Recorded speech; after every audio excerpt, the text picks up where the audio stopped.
Police స్టేషన్లో ఉన్న బాలుని క్షమాపణ అడిగిన శివ రోహిణి గుణ దగ్గర డబ్బులు అప్పు చేసిందంటూ ప్రభావతికి నిజం చెప్పేసిన మీనా అసలు ఇదంతా ఎలా జరగబోతుందనేది ఈ వీడియోలో తెలుసుకుందాం.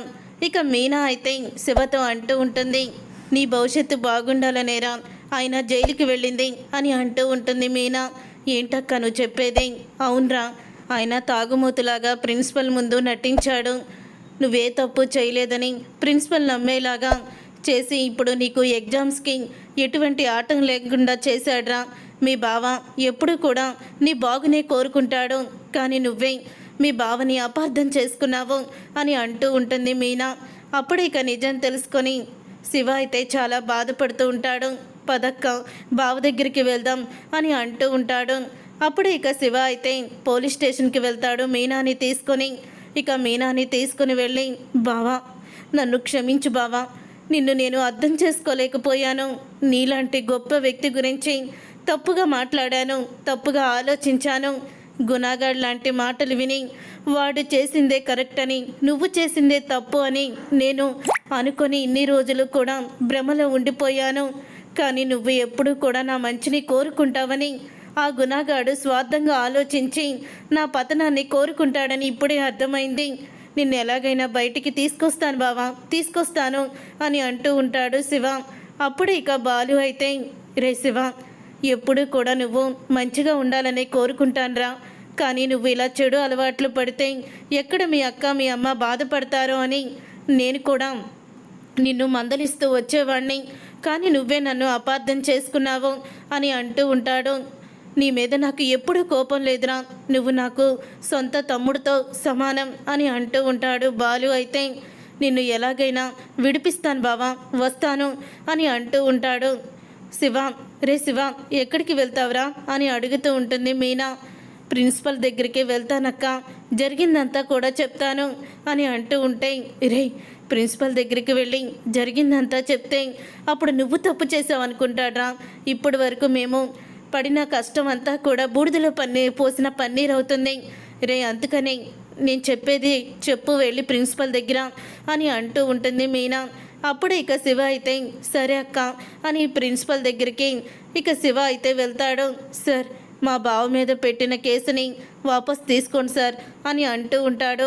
శివ అయితే, లేదు శివ, మీ అక్కని అంత హింసిస్తూ ఉంటే అసలు వాడిని నేను వదిలిపెట్టను అని అంటూ ఉంటాడు. ప్రిన్సిపల్ అయితే, సార్ మా అక్క ముఖం చూసైనా మా బావని వదిలేయమని చెప్పండి సార్, ఎందుకంటే మా నాన్న లేరు, మా అక్కకి మా బావే దిక్కు, నేను నా కుటుంబాన్ని చూసుకోవాలి. మా అక్క మా బావ లేకుండా ఉండలేదు, తనని ఎంత బాధ పెట్టినా సరే మా బావని బాగా చూసుకుంటుంది. మా అక్క గురించి సార్ ఈసారి మారుతాను, నేను తాగుడు మానేస్తానని మా బావ చెప్తున్నాడు సార్, మా అక్క మీద కూడా ఒట్టేశాడు. ఇప్పటికైనా ఒక అవకాశం ఇచ్చి చూద్దాం సార్, ప్లీజ్ సార్ అని కాళ్ళు పట్టుకుంటాడు ప్రిన్సిపల్ కాళ్ళు. అయితే శివ అప్పుడే, సరే సరే నువ్వు ఇంతలా బతిమలాడుతున్నావు కాబట్టి, తాగుడు మానేస్తానని మీ బావ మీ అక్క మీద ఒట్టేశాడు అని చెప్తున్నావు కాబట్టి నేను కేసు వాపస్ తీసుకుంటాను అని వెంటనే ఇక ఇన్స్పెక్టర్కి అయితే ఫోన్ చేస్తాడు. ఇక ఫోన్ చేసి ఇక అతన్ని వదిలేయండి, కేసు వాపస్ తీసుకుంటున్నాను అని చెప్తాడు.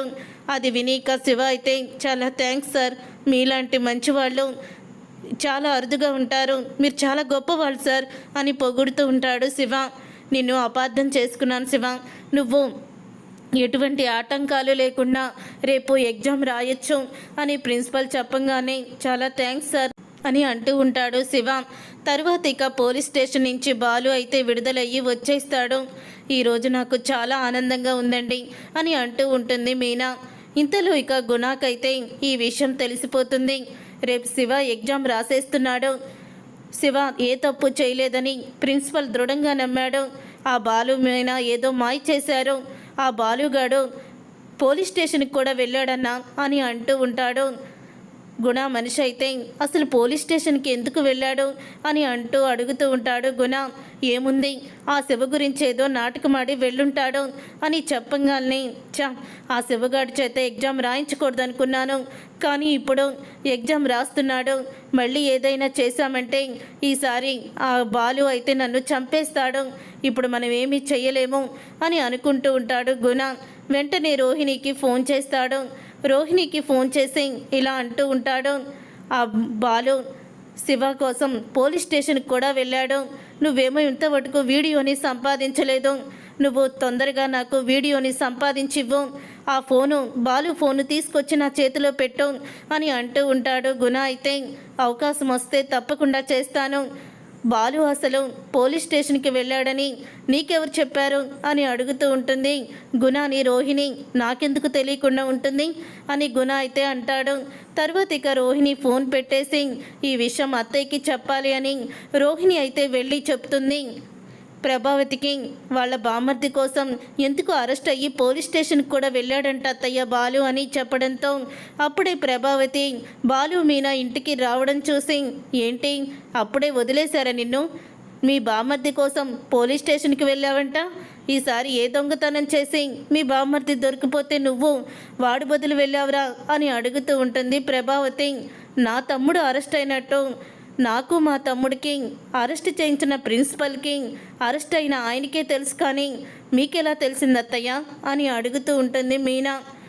ఇంకెవరు రోహిణి చెప్పింది అని ప్రభావతి అనగానే అమ్మో ఇలా బుక్ అయిపోయానేంటి అని అంటూ ఉంటుంది రోహిణి. చెప్పు రోహిణి, అసలు నీకెవరు చెప్పారు? ఈ విషయం ఎవరికీ తెలియదే అని అంటూ ఉంటుంది మీనా.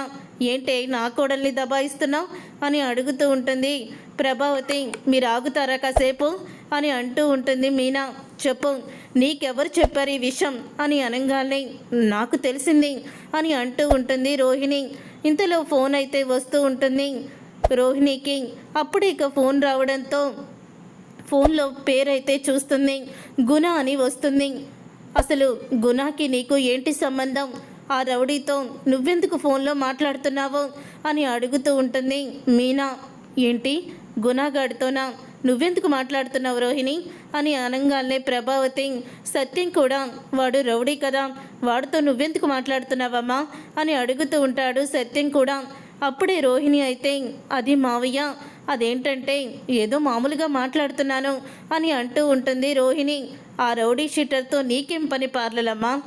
అతనితో అప్పు తీసుకున్న వాళ్ళే మాట్లాడతారు ఎక్కువగా. నువ్వు అతని దగ్గర అప్పు తీసుకున్నావా అని అడుగుతూ ఉంటాడు బాలు. ఏంటి నేనెందుకు అప్పు తీసుకుంటాను? నేను కోటీశ్వరాలనైతే అని అంటూ ఉంటుంది రోహిణి. అబద్ధం, నువ్వు చెప్పేది అబద్ధం. అత్తయ్య రోహిణి డబ్బులు తీసుకుంది, గుణ దగ్గర అప్పు తీసుకుంది. 1, 2,000, 3,000 కాదు 4 లక్షల అప్పు తీసుకుంది అని అంటూ ఉంటుంది మీనా. ఆ విషయాలన్నీ కూడా అకౌంట్స్ తేల్చే మా తమ్ముడికి తెలుసు.